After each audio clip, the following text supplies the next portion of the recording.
Salamlar. Gəlin bugün çox maraqlı bir suala cavab axtaraq. Heç fikir vermisiniz, zavodlar, fabriklər, ümumiyyətlə istehsalat niyə məhz filan yerdə qurulur, başqa yerdə yox? Yəni, bu seçimlərin arxasında bir məntiq olmalıdır, deyilmi? Əslində bu suallar hər gün gördüyümüz, amma bəlkə də üzərində çox düşünmədiyimiz şeylərdir. Bir müəssisənin harada yerləşməsi, inanın ki, heç vaxt təsadüfi olmur. Hər şeyin arxasında çox dəqiq, soyuq bir hesablama dayanır. Və bütün bu ilk baxışdan mürəkkəb görünən qərarları əslində tək bir, amma çox güclü bir konsepsiya idarə edir. Gəlin görək, söhbət nədən gedir? Bəli, hər şey gəlib çıxır bu anlayışa, maya dəyəri. Yəni bir məhsulu istehsal etmək və daşımaq üçün çəkilən bütün xərclər. Hər bir şirkətin, istisnasız hər birinin əsas məqsədi nədir? Bu xərcləri mümkün qədər aşağı salmaq. Çünki məhsul nə qədər ucuza başa gəlsə, o qədər də rəqabətə davamlı olur. Deməli, bütün o yer seçimləri, bütün o qərarlar məhz bu hədəfə xidmət edir. Yaxşı, gəlin bu məsələni hissə-hissə açaq. Maya dəyərindən başladıq, indi isə görək xammal, enerji, nəqliyyat və təbii ki, insan amili bu tənlikdə hansı rolu oynayır? Addım-addım gedəcəyik. Okey, başlayaq birincidən. Ən təməl prinsip, xammal. Deməli, məsələ nədir?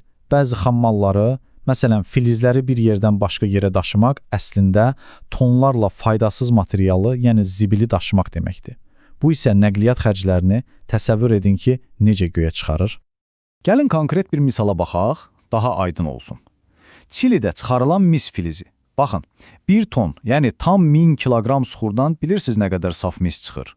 Cəmi 5, bəlkə də 10 kiloqram. İndi bir düşünün. Siz 1000 kiloqramlıq bir dağı daşıyırsınız ki, onun içindən cəmi 10 kiloqramlıq bir şey çıxarasınız. Heç bir iqtisadi məntiqi yoxdur, elə deyilmi? Bəs həll yolu nədir? Çox sadə. 10.000 kiloqramlıq dağı daşımamaq. Filizi elə çıxarıldığı yerdəcə emal edirsən, saflaşdırırsan, o 5-10 kiloluq qiymətli hissəsini götürüb daşıyırsan. Məhz bu səbəbdən də, məsələn, bizdə Daşkəsəndəki filiz saflaşdırma müəssisəsi birbaşa yataqların, yəni xammalın düz yanında tikilib. Yaxşı, xammal məsələsini həll etdik.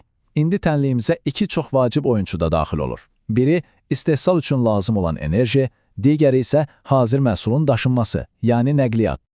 Bilirsiniz, elə sənaye sahələri var ki, onlar üçün elektrik enerjisinin qiyməti xammalın daşınma xərcindən qat-qat, amma qat-qat daha önəmlidir. Alüminium istehsalı buna klassik bir nümunədir. Bu proses sözün əsl mənasında dəhşətli miqdarda enerji yeyir. Və bu əslində çox maraqlı bir qlobal mənzərə yaradır. Baxın, alüminiumun xammalı olan baksitlə zəngin ölkələr, məsələn, Yamayka, Avstraliya, heç də alüminium istehsalının liderləri deyirlər. Niyə? Çünki baksiti gəmiyə yükləyib dünyanın o başına aparmaq, o ölkədə nəhəng, bahalı bir elektrik stansiyası qurmaqdan daha ucuz başa gəlir. Ona görə də istehsal hara gedir? Əlbəttə ki, ucuz elektrik enerjisi olan yerlərə. Norveç kimi, Kanada kimi ölkələrə. Nəqliyyat amili demişkən, Yaponiyanın sahil boyu sənayesi konsepti əslində dərsliklərdə keçiləcək qədər mükəmməl bir nümunədir. Onlar xammalı onasız da gəmilərlə alırlar, düzdürmü?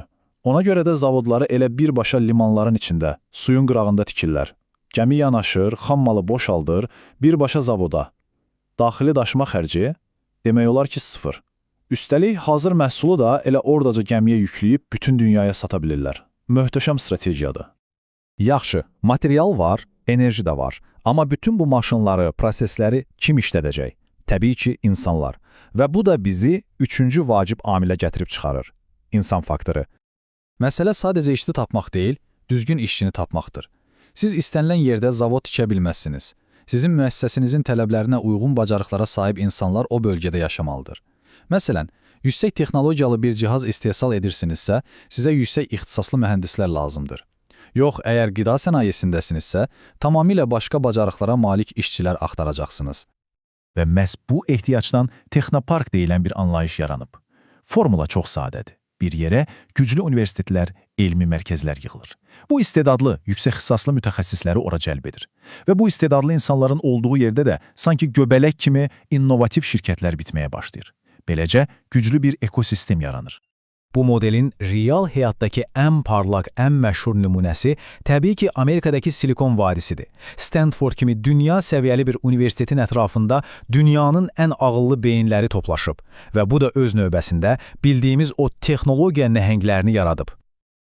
Bir düşünün, Silikon vadisi deyəndə ağlınıza ilk hansı şirkətlər gəlir? Düzdür, Google, Apple, Meta, siyahını istədiyiniz qədər uzada bilərsiniz.